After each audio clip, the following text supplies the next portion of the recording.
Nouveau format pour 2026, donc différent de tout ce que j'ai fait jusqu'ici. Aujourd'hui, je vais te montrer mon portefeuille, la vraie répartition, cash, ETF, actions, bitcoin, tout. Et ce n'est pas pour me vanter, c'est juste pour te montrer comment j'organise mon portefeuille, comment j'organise mes convictions, et comment mon portefeuille a évolué en 2025. Et surtout donc pour débattre et échanger sur le sujet. Et je vais sûrement faire ça régulièrement, donc une revue complète tous les 1 ou 2 mois, dès qu'il se passe quelque chose.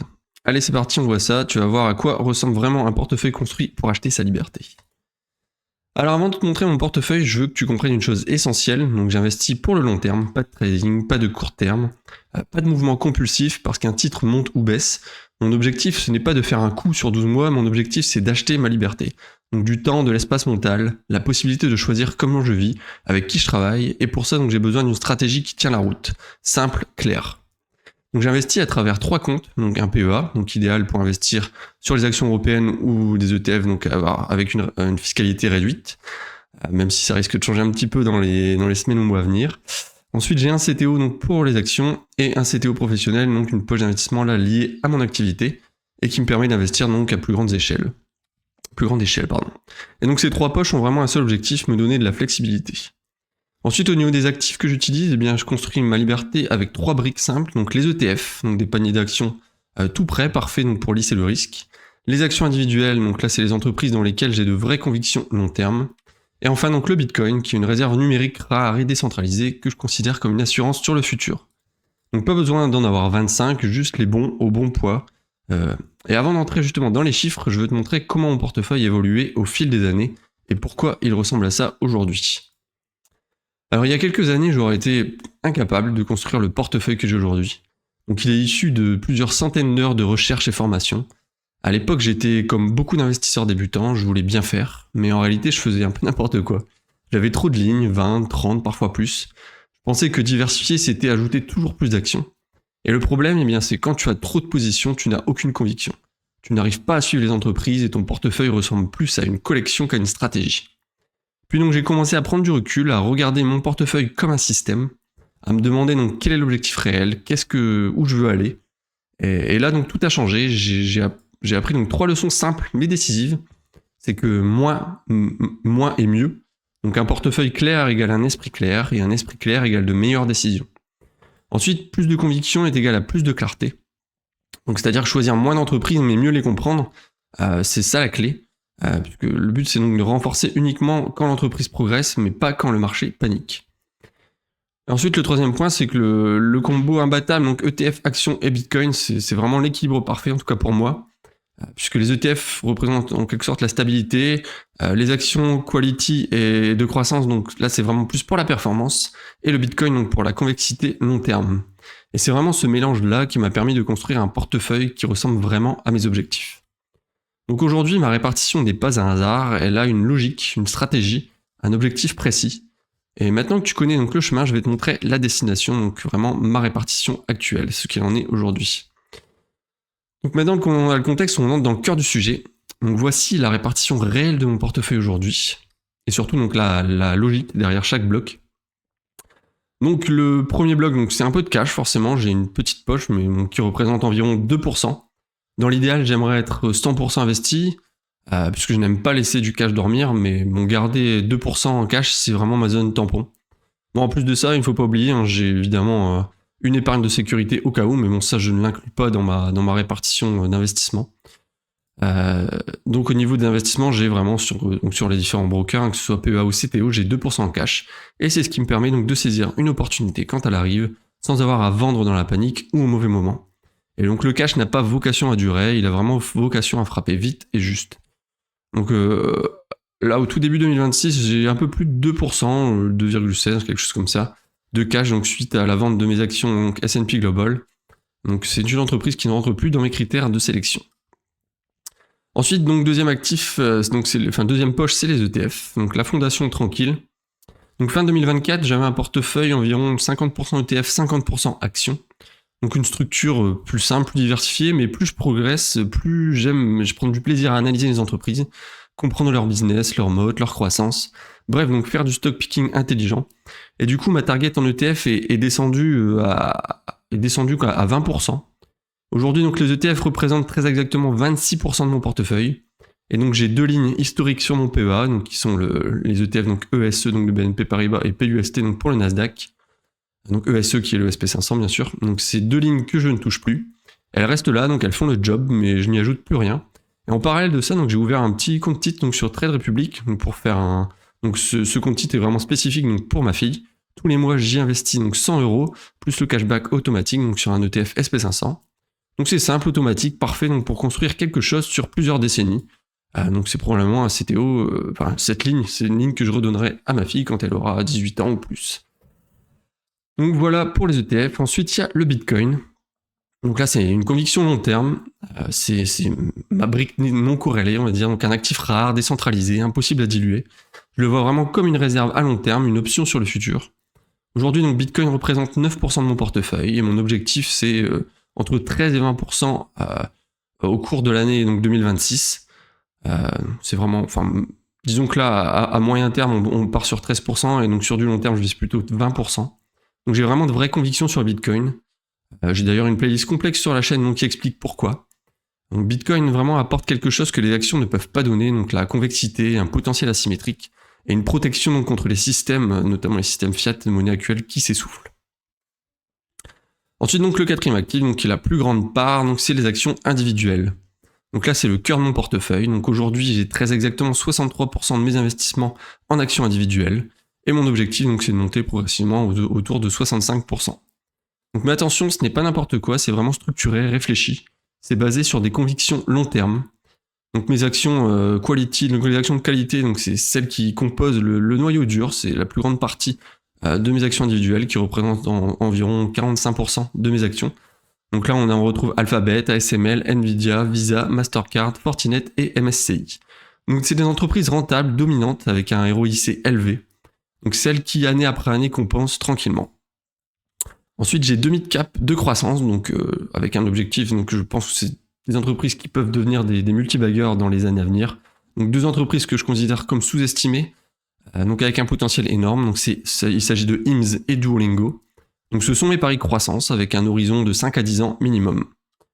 Et enfin, des entreprises plus conviction personnelle, donc qui ne rentrent pas dans ma watchlist qualité de par leurs chiffres, mais qui sont vraiment des convictions personnelles et que j'ai pu acheter à des bons prix. Donc là, il s'agit de Amazon, Tesla et SoFi. Donc c'est des entreprises qui ne rentrent dans aucune de mes listes techniques, comme je le disais, mais c'est vraiment des listes convictions. Parce qu'Amazon, pour moi, donc c'est une des entreprises les mieux placées pour profiter de l'IA, du cloud et de la robotique. Tesla, eh bien, je suis actionnaire depuis très longtemps, donc j'ai un PRU autour des 188 €. Et donc je conserve tranquillement. Et enfin, donc SoFi, j'ai acheté donc en avril-mai 2025, pardon, et donc l'action a explosé depuis et je n'ai même pas encore pu renforcer. J'attends éventuellement une consolidation ou une nouvelle baisse pour potentiellement renforcer. Parce que c'est une petite position aujourd'hui, mais j'ai de fortes convictions sur cette entreprise. Et donc pour le coup, donc, tu trouveras, donc, j'ai vraiment une playlist complète sur ma chaîne où donc, j'analyse chacune des entreprises que j'ai en portefeuille. Si une de ces entreprises t'intéresse, tu peux aller voir sur la chaîne. Donc pour aller plus loin, j'ai décidé de te montrer mon portefeuille actions, donc la totalité de mes lignes, toutes les entreprises que je possède, avec les différents PRU, les résultats, etc. Donc comme tu peux le voir, ma plus grosse position, eh bien c'est Alphabet. Donc là c'est une entreprise que j'ai, de toute façon je pense que comme pas mal d'entreprises, j'ai soit acheté ou soit renforcé. Donc au meilleur moment de l'année, lorsqu'il y a eu la crise des droits de douane avec Trump, donc aux alentours d'avril-mai de cette année. Donc Alphabet qui représente ma plus grosse position, donc avec 25 actions en portefeuille, donc qui représente aujourd'hui 13,8% de mon portefeuille. Ensuite donc on a Shopify. Donc là pour le coup Shopify c'est une action que j'ai achetée au début de l'année 2024 il me semble. Donc là j'ai un peu un biais par rapport à Shopify puisque je travaille avec Shopify depuis 2017-2018. Et c'est une action que j'aurais dû acheter beaucoup plus tôt. Mais donc je l'ai acheté sur un prix très intéressant, donc aux alentours de 60-65 $ courant 2024. Et aujourd'hui, donc comme on peut voir, j'ai une plus-value de 158% sur Shopify. Donc Shopify était mon premier multibagger. Ensuite ASML, donc pareil, je pense que c'est une des meilleures boîtes européennes, surtout au niveau de la tech, donc pour les semi-conducteurs. Donc pareil, ça c'est une entreprise très solide que j'ai en PEA. Ensuite Amazon, donc là Amazon ne rentre pas dans mes critères, dans les critères donc chiffrés quantitatifs des actions de qualité, mais pour moi c'est une forte conviction pour du long terme. Pareil, Amazon c'est une action que j'ai achetée et renforcée cette année. Mastercard, pareil, donc action de qualité, j'avais fait un premier achat en 2024 il me semble, et j'ai renforcé il n'y a pas très longtemps. Donc Mastercard qui représente un peu plus de 9% de mon portefeuille. De toute façon, comme on peut le voir, les 5 premières actions représentent plus de 50% de mon portefeuille. Donc ce qui est logique, pour moi, c'est 5 actions de qualité que je compte conserver sur le très long terme. Ensuite, donc Tesla. Tesla, c'est pareil, c'est une action que je possède depuis très longtemps. Je pense que c'est une action que j'ai achetée en début 2024. Et pareil, je conserve. C'est un peu comme pour Shopify, je l'ai acheté début 2024 et je le conserve pour le long terme parce que j'ai de fortes convictions dessus. Et pareil, Tesla donc est un multibagueur pour moi, je suis à plus de 118% sur l'entreprise. Est-ce que je compte la renforcer? À voir comment elle va évoluer, mais aujourd'hui le prix n'est clairement pas intéressant. Je pense que Tesla est sur ses plus hauts, donc je compte vraiment pas la renforcer aujourd'hui. Pourquoi pas dans les mois et années à venir si elle corrige ou si le prix redevient intéressant. Ensuite, Nvidia. Donc Nvidia, c'est pareil, c'est une entreprise que j'ai achetée cette année avec... il me semble que c'est comme Alphabet, je pense que c'est une entreprise sur laquelle j'ai ouvert une position en avril-mai. Donc Nvidia, bon forcément, un star des semi-conducteurs. Pareil, elle a explosé cette année. Des chiffres exceptionnels. Jamais j'aurais cru qu'une entreprise pouvait délivrer autant de performances, mais c'est tout bonnement impressionnant. Ensuite, Visa, donc le pendant de Mastercard. Pareil, une entreprise que j'ai achetée il y a en début d'année, il me semble. J'ai pas renforcé. Je compte conserver ma ligne. Je préfère quand même Mastercard à Visa. À voir comment ça évolue dans les mois et années à venir. Est-ce que c'est pas sûr que je conserverai les deux. Peut-être que je basculerai tout sur Mastercard ou voir si une autre opportunité se présente. Pour le moment, Visa, je conserve. C'est du solide. C'est pas l'entreprise que je préfère, mais les chiffres restent quand même très, très intéressants, très solides. Ensuite, IMSS, mais comme vous le voyez, donc IMSS et Duolingo, c'est les mid-cap pour moi qui ont vraiment un énorme potentiel de croissance. Comme vous pouvez le voir, donc c'est les deux seules actions de mon portefeuille qui sont en négatif, donc en moins-value. Bon, ça reste quand même uniquement du moins 4%. Mais c'est des achats, pareil, récents. Duolingo, je pense que ça date du mois de novembre. IMSS, j'avais déjà ouvert une position au cours de l'année que j'ai renforcée, pareil, en décembre. Pour moi, c'est des actions que je compte conserver 5 à 10 ans. Peut-être que je les renforcerai si elles retombent sur des prix intéressants.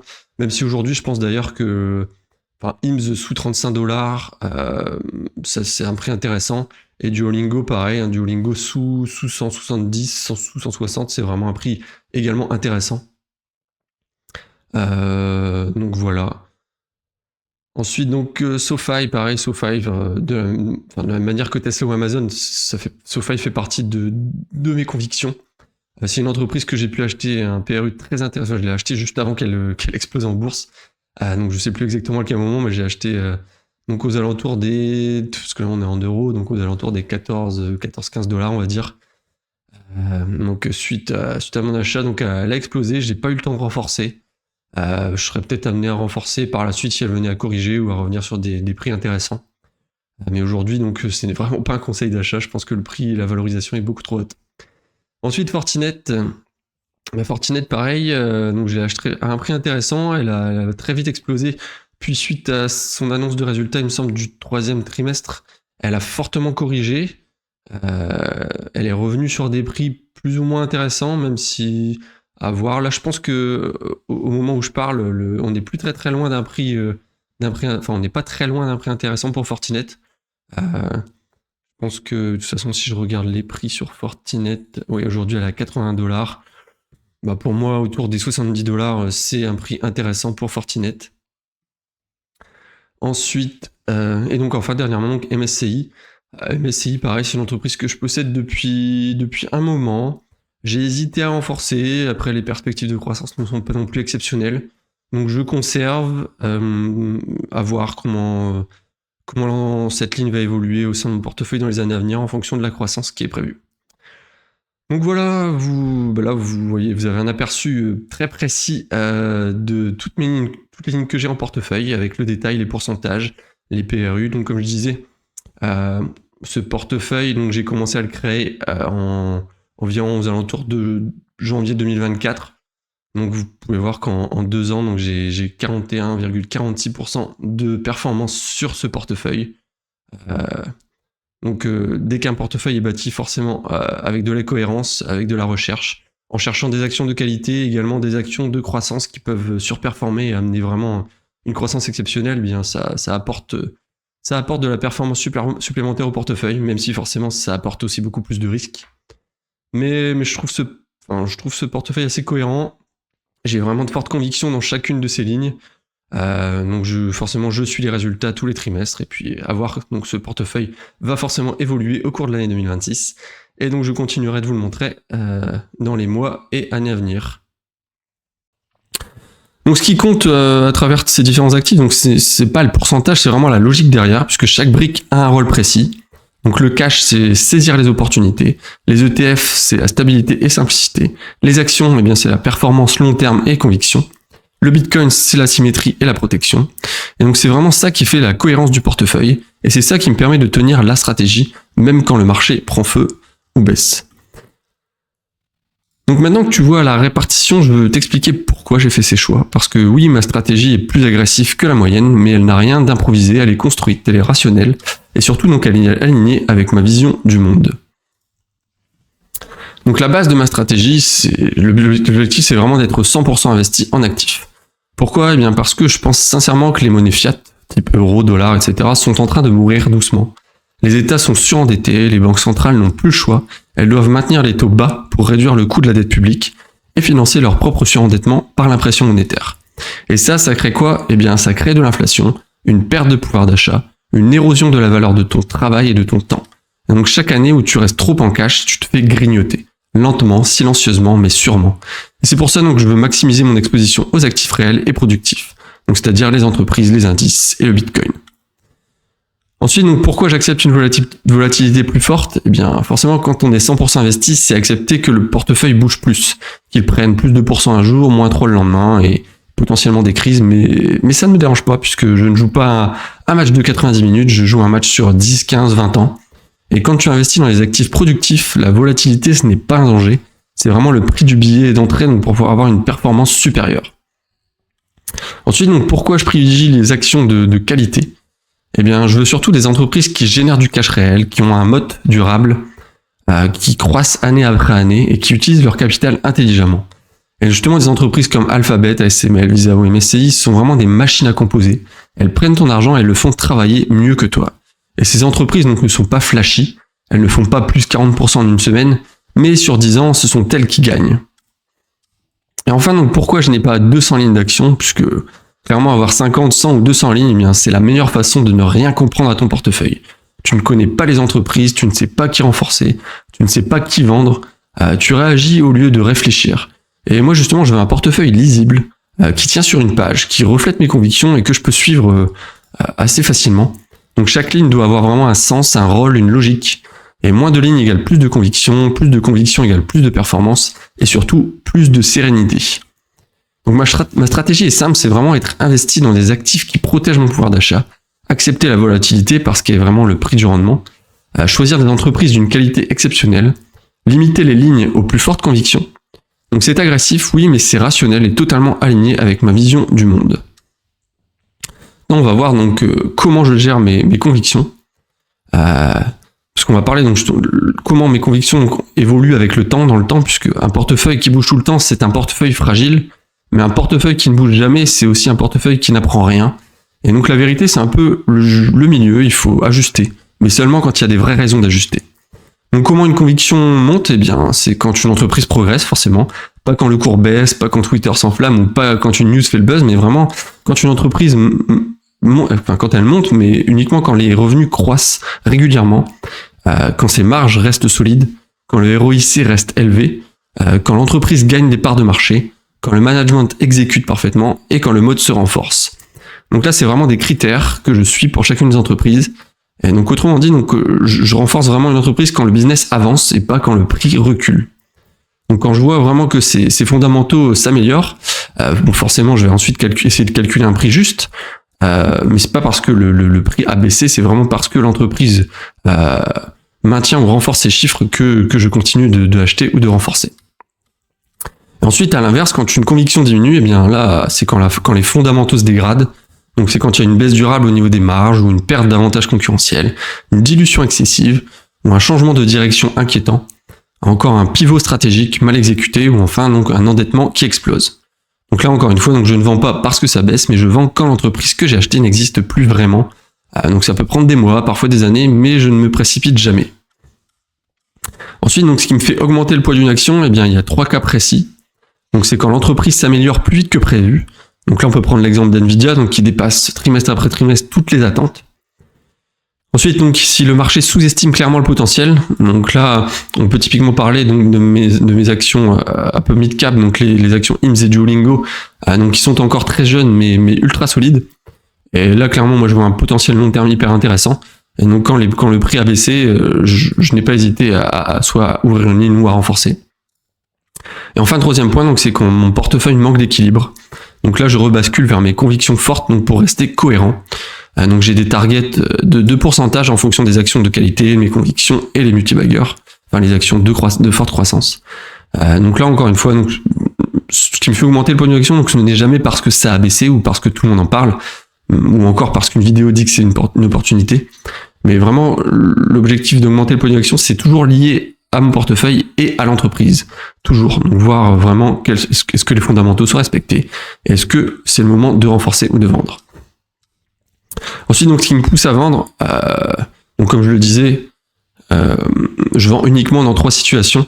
Donc lorsque l'histoire a changé, donc le mode disparaît, lorsque la croissance ralentit pour de vrai, lorsque la stratégie s'écroule. Ensuite, deuxième point, donc c'est lorsque le management échoue sur plusieurs trimestres d'affilée. Donc c'est pas une erreur ponctuelle, mais vraiment un pattern.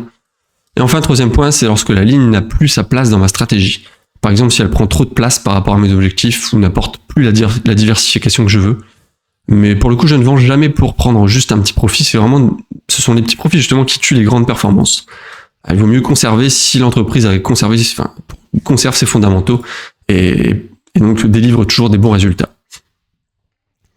Donc mon rapport à la macro, lui, il est simple et minimaliste. Donc la macro, c'est fascinant, mais pour le coup, c'est vraiment un piège. Personne ne sait prévoir les taux, l'inflation, les cycles, les récessions. Même les banques centrales se trompent. Alors j'utilise donc la macro pour comprendre le climat, mais pas du tout pour piloter mon portefeuille. Si les taux montent, eh bien je regarde quelles entreprises résistent. Si la consommation ralentit, j'observe qui continue à croître. Si l'IA explose, eh bien j'analyse qui capte vraiment la valeur. Mais je n'ajuste pas mes positions en fonction d'un scénario macro, parce que la macro, justement, c'est du bruit. Et le business, là, c'est le signal. Donc il faut beaucoup plus suivre l'entreprise que la macro. La macro, justement, ça a beaucoup plus de risques de provoquer des émotions, et surtout des émotions négatives. Donc voilà au niveau de comment je gère mes convictions. Donc vraiment, ce que je cherche, ce n'est pas d'avoir raison, c'est vraiment de rester aligné. Je renforce quand l'entreprise avance, je réduis quand l'histoire s'abîme, je vends quand ma thèse n'est plus valide, et je garde le cap, même quand le marché hurle. Le vrai risque, donc, ce n'est pas la volatilité, le vrai risque, c'est de ne pas connaître ce que tu possèdes. Donc maintenant que tu connais la structure actuelle de mon portefeuille, je vais te montrer où je vais, parce qu'un portefeuille, donc ce n'est pas une photo, c'est un film, ça évolue avec le temps forcément, avec ton capital, avec ton expérience et ta vision du monde. Donc au niveau des ETF, eh bien, il n'y aura pas de grand bouleversement, je garde vraiment mes 2 lignes sur mon PEA, elles tournent toutes seules, elles font le job. Continue mon DCA automatique sur un ETF SP500, donc sur le CTO Trade Republic pour ma fille, tous les mois, sans y penser, c'est automatique. Et à moyen terme, donc je vise 10% d'ETF dans mon portefeuille global, pas plus, pas moins, juste ce qu'il faut pour avoir une base simple, solide, diversifiée. Les ETF, c'est un peu l'ossature, mais ce n'est pas là où je veux concentrer ma performance. Ensuite, le Bitcoin, eh bien lui, il va prendre de plus en plus de place. Pas parce que c'est tendance, mais parce que c'est cohérent avec ma vision long terme. Donc comme je le disais, je vise 20% de Bitcoin dans mon portefeuille.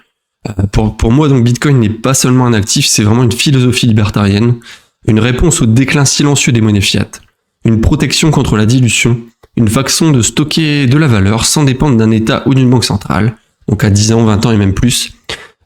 Et je pense vraiment que dans le futur, Bitcoin sera toujours là. Et donc je vais être exposé de manière significative à cet actif. Ensuite, les actions individuelles, eh bien, c'est le moteur principal. Et là, donc, j'ai un objectif d'environ 70%. Ce sera toujours donc le cœur de mon portefeuille. Et donc, à mesure que mon capital grandit, je veux vraiment que leur pondération monte, comme je dis, donc autour de 70%. Mais forcément, pas n'importe quelles actions. Donc, je vise un ratio 80-20 entre 80% d'actions de qualité. Donc, qui seront les machines à cash, les entreprises capables de croître malgré les cycles, celles qui composent année après année. Et ensuite, donc, 20% en actions de croissance. Donc là, plus explosives, plus risquées, mais avec un potentiel de multi-bagger sur 5 à 10 ans. Et donc, ce ratio me permet d'être agressif sans être complètement inconscient. C'est vraiment d'avoir du potentiel sans perdre ma sérénité et d'avoir de la croissance sans sacrifier la qualité. Et donc ce portefeuille, c'est un voyage, il évolue avec moi, il grandit avec mes convictions, il se renforce avec mon capital. Et ce que je te montre aujourd'hui, donc ce n'est qu'une étape, et je pense que la version 2027, 2028, 2030 de mon portefeuille, etc., sera encore plus lisible, plus robuste et plus alignée avec ma vision de la liberté. Et bien sûr, donc je continuerai de te montrer chaque étape. Donc mon conseil, donc si je devais te laisser avec un seul conseil, ce serait celui-ci. Donc ton portefeuille n'a pas besoin d'être parfait. Il doit être aligné avec la personne que tu veux devenir. Pas avec la mode du moment, pas avec ce que racontent les réseaux, pas avec ce que fait ton voisin. Ton portefeuille doit vraiment acheter quelque chose que personne ne peut t'enlever, c'est ta liberté. Et la meilleure stratégie, donc c'est toujours celle que tu arrives à tenir dans le temps, même quand tout s'effondre autour de toi. Donc voilà à quoi ressemble mon portefeuille aujourd'hui et surtout pourquoi il ressemble à ça. Donc et toi, quelle répartition t'aide à rester calme, discipliné et aligné avec tes objectifs ? N'hésite pas à me le dire en commentaire et à échanger par rapport à mon portefeuille. Je lis tout et je réponds. Et si ce format te plaît, eh bien abonne-toi à la chaîne et on construit un portefeuille ensemble qui t'achète donc ta liberté.